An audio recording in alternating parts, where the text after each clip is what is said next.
औज़ु बिल्लाहि मिनश्शैतानिर्रजीम बिस्मिल्लाहिर्रहमानिर्रहीम। अस्सलाम वालेकुम नाज़रीन, मैं हूं आपका मेज़बान इरशाद अंसारी। आज चंद गुज़ारिशात आपके गोश गुज़ार करने जा रहा हूं और उसमें सरे फहरिस्त जो है वो पेट्रोल है। चूँकि पेट्रोल डीज़ल ये ऐसी चीज़ें हैं कि जिसके ऊपर और नीचे होने से तमाम जो तबकात हैं वो मुतासर होते हैं और महंगाई की जो हालिया लहर है उसकी वजूहात में डॉलर के साथ साथ एक बड़ी वजह ये पेट्रोल डीज़ल का महंगा होना भी है। तो इस हवाले से अभी कुछ दिनों में थोड़े एक डेवलपमेंट्स हुई हैं, उस पर आपको आगाह करना चाह रहा हूँ। एक तो पेट्रोलियम प्राइसेस अभी डिटरमिन हुई हैं, अनाउंस हुई हैं। उसमें पेट्रोल 3 रुपये 5 पैसे और लाइट डीजल ऑयल 12 पैसे फ़ी लीटर कम किया गया है। लेकिन हाई स्पीड डीजल और मट्टी का तेल ये दोनों महंगे किए गए हैं। हाई स्पीड डीजल तकरीबन 8 रुपये 95 पैसे और मट्टी का तेल 4 रुपये से ज़्यादा जो है वो महंगा किया गया है। अब इसमें किसी हद तक जो है वो पॉलिटिकल असरात भी नज़र आते हैं कि हुकूमत ने पेट्रोल पॉलिटिकल माइलेज लेने के लिए जो है वो कम किया है और हमारे ज़रा ये कहते हैं कि पूरा इजाफा जो इंटरनेशनल मार्केट में जो कमी हुई है उसका पूरा बेनिफिट भी जो है शायद पास ऑन नहीं किया गया और पेट्रोलियम लेवी जो है वो 5 रुपये बढ़ाई गई है। और अगर 5 रुपये पेट्रोलियम लेवी ना बढ़ाई जाती तो शायद ये इजाफा जो कमी की गई है पेट्रोल में ये ज़्यादा होती और इसी तरह शायद जो इजाफा किया गया हाई स्पीड डीजल वगैरह में ये इजाफा ना करना पड़ता। और ये भी इतलात हैं कि जो पेट्रोलियम डीलर्स का जो मार्जिन वगैरह है वो भी बढ़ाया गया है, क्योंकि उधर से भी धमकी दी गई थी कि अगर मार्जिन ना बढ़ाया गया तो वो भी स्ट्राइक पे चले जाएंगे, एहतजाज पे चले जाएंगे। तो इस वजह से शायद पूरा बेनिफिट पास ऑन नहीं किया जा सका। और इसमें कोई दो राय नहीं है कि पेट्रोल में तो किसी हद तक चलो पीनट ही सही, आवाम किसी हद तक चुप हो जाएगी, वो रिएक्शन नहीं देगी। लेकिन हाई स्पीड डीजल में जो कीमत बढ़ाई गई है उसका इम्पैक्ट ट्रांसपोर्टेशन कास्ट में इजाफा और दूसरी सूरत में जो है वो सामने ज़रूर आएगा। तो इसके साथ साथ जो इससे जुड़ी एक चीज़ है वो ये है कि इतवार को छुट्टी होने के बावजूद वज़ीर ख़जाना मिफ्ता इस्माइल ने एक काबीना की इक़्तिसादी राब्ता कमेटी का अहम इजलास जो है वो चेयर किया है और ये इसका मुख्तसर एजेंडा था। और इसमें जो मेन चीज़ थी वो तो था पाकिस्तान स्टेट ऑयल जो हुकूमती मलकीती एक कंपनी है उसको दिवालिया होने से बचाना था। चूँकि काफ़ी लाइबिलिटीज़ पीएसओ के ज़िम्मे थी और फिर एलसीज भी खोलनी थी और खुली हुई थी, उनकी वाजबात पेमेंट्स करनी थी। तो वो पीएसओ का था कि वो उनके रिसीव नहीं हो रहे थे सर्कुलर डेट की वजह से, तो वो शायद पेमेंट्स इंटरनेशनल जो करनी है वो नहीं कर पाएंगी। तो 32 अरब रुपए से ज़्यादा की जो है वो पीएसओ के लिए फ़ंड्स की मंजूरी दी गई है, उसमें सप्लीमेंट्री ग्रांट्स भी हैं। और इसके साथ साथ पाकिस्तान तहरीक इंसाफ की तरफ से जो उनकी हुकूमत थी उस दौर में पीएसओ के कोई 30 अरब रुपए के जो वाजबात थे जो उसको नहीं मिल रहे थे और फिर आगे उसने पे करने थे वो पे नहीं कर पा रहा था, उससे भी मसाइल पैदा हो रहे थे। तो 30 अरब रुपए वो भी मंजूर किए गए हैं। अब पीएसओ के ये 14 अगस्त तक की जो अदायगियाँ हैं ये उनका अरेंज किया गया है कि पीएसओ को दिवालिया होने से बचाने के लिए इन पेमेंट्स की मंजूरी दी गई है। अब ये पेमेंट्स हो जाएगी, यकीनी तौर पे पीएसओ दिवालिया होने से बच जाएगा।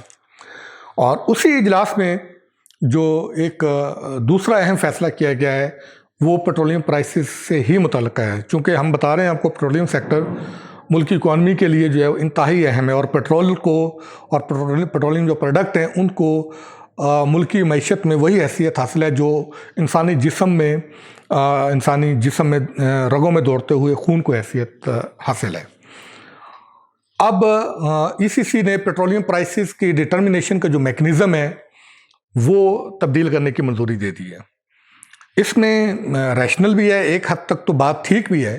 पहले पेट्रोलियम प्राइसेस जो डिटरमिन की जाती थी, जब वो डिटरमिन करने के लिए समरी पुट की जाती थी तो उस वक़्त जो डॉलर का जो रेट होता था वो लागू किया जाता था, उस हिसाब से पेट्रोलियम प्राइसेस डिटरमिन की जाती थी। जो इंटरनेशनल मार्केट का इम्पैक्ट आता था वो तय किया जाता था। अब ये फैसला किया गया है कि पेट्रोलियम प्राइसेस तय करते वक्त शरह मुबादला वही ली जाएगी जिस मुतलका पीरियड की पेट्रोलियम प्राइसेस डिटरमिन की जाएंगी, यानी कि जिस अरसे में वो शिपमेंट्स आई होंगी, पेट्रोल आया होगा, ऑर्डर दिया हुआ होगा, जिस कीमत पे ख़रीदी गई होगी, जिस शरह मुबादला पे वो पेट्रोलियम प्राइसेस ख़रीदी गई होंगी, उसी शरह मुबादला के मुताबिक जो है वो इम्पैक्ट निकाल के पेट्रोलियम प्राइसेस डिटरमिन की जाएंगी। और तीसरी जो चीज़ है वो आवाम के लिए अलार्मिंग है। और मुझे ये लग रहा है कि छठी ये कह रही है कि गवर्नमेंट शायद फिर से मिनी बजट की तैयारी पे शुरू हो गई है, या मिनी बजट के बारे में सोचना शुरू हो गई है। उस ईसीसी के इजलास में यकीनी तौर पे ये जो 30 अरब रुपया का जो पीएसओ को दिया गया है उसको दिवालिया होने से बचाने के लिए, तो ये गवर्नमेंट ने टैक्सों से ही पूरा करना होता है। और खदशा पैदा हो गया है कि शायद 30 अरब रुपए के नए टैक्स लगेंगे। उसके लिए ईसीसी ने पेट्रोलियम डिवीज़न को ये इंस्ट्रक्शन भी पास ऑन कर दी हैं उसी इजलास में कि वो ओगरा के साथ मिलके ये 30 अरब रुपया टैक्सेशन के ज़रिए जनरेट करने की वर्किंग मुकम्मल की जाए, और वर्किंग मुकम्मल करके सिफारिशात जो हैं वो फाइनेंस डिवीज़न और फिर ईसीसी को पेश की जाएँ।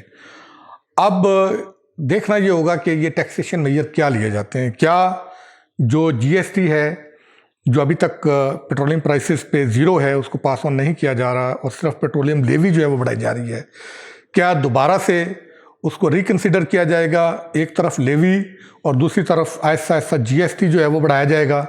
और अगर ऐसा ही किया जाता है तो इससे आवाम के लिए फिर जो है वो मुश्किलात खड़ी हो जाएंगी, और आवाम को फिर से एक कुर्बानी के लिए तैयार रहना चाहिए। और जहां आवाम की मुश्किलात बढ़ेंगी उसके साथ साथ हुकूमत की मुश्किलात भी बढ़ जाएंगी, और हुकूमत के ख़िलाफ़ सियासी के साथ साथ अवामी भी शदीद रद्द-ए-अमल आएगा। और ये रद्द-ए-अमल अगर इसी तरह जारी और सारी रहा, ताजरों का रद्द-ए-अमल अपनी जगह, वो भी यही धमकी दे रहे हैं कि इसका हम बदला वो इलेक्शन में लेंगे। अवाम भी यही कह रही है, ज़मीनी इंतखाबात में भी यही कह रहे हैं कि हमने बदला आपको चुका दिया है। तो यही अगर रुझान रहा तो फिर अर्ली इंतखाबात होते हैं या आम इंतखाबात अपने टाइम पे होते हैं। अगर रुझान यही रहा तो आने वाले इंतखाबात में ख़ासकर पाकिस्तान मुस्लिम लीग नून को बहुत बड़ा जो है वो धचका लगेगा। और इसके साथ साथ यकीनी तौर पे अलाइज जो हैं उनके पॉलिटिकल पार्टीज़, पीपल्स पार्टी हो गई और जमीयत उलमा इस्लाम हो गए, इनको भी उसका जो है वो खमियाजा भुगतना पड़ेगा। लेकिन सबसे ज़्यादा डंट जो पड़ेगा वो पाकिस्तान मुस्लिम लीग नून को होगा। और यही वजह है कि पाकिस्तान मुस्लिम लीग नून के जो कायद हैं मियाँ नवाज शरीफ, वो अब खुल के मैदान में आना शुरू हो गए हैं। अब उनके जो हालिया बयानात आए हैं वो कह रहे हैं कि मैं तो हुकूमत लेने के हक़ में नहीं था, और वो शायद अभी पीडीएम का इजलास भी जो है वो होने जा रहा है और उसमें शायद वो अपना नुक्ता नज़र खुल के बयान करेंगे। तो नाज़रीन, अगर ये 30 अरब रुपए के नए टैक्स लगाए जाते हैं या जीएसटी को रिस्टोर किया जाता है तो फिर आप फिर से एक नई कुर्बानी के लिए तैयार रहें, और इससे महंगाई का जो पहले रफ्तार काफ़ी ज़्यादा है उसमें मज़ीद जो है वो तेज़ी देखने में आएगी, और उससे आवाम की मुश्किलात में मज़ीद इजाफ़ा होगा।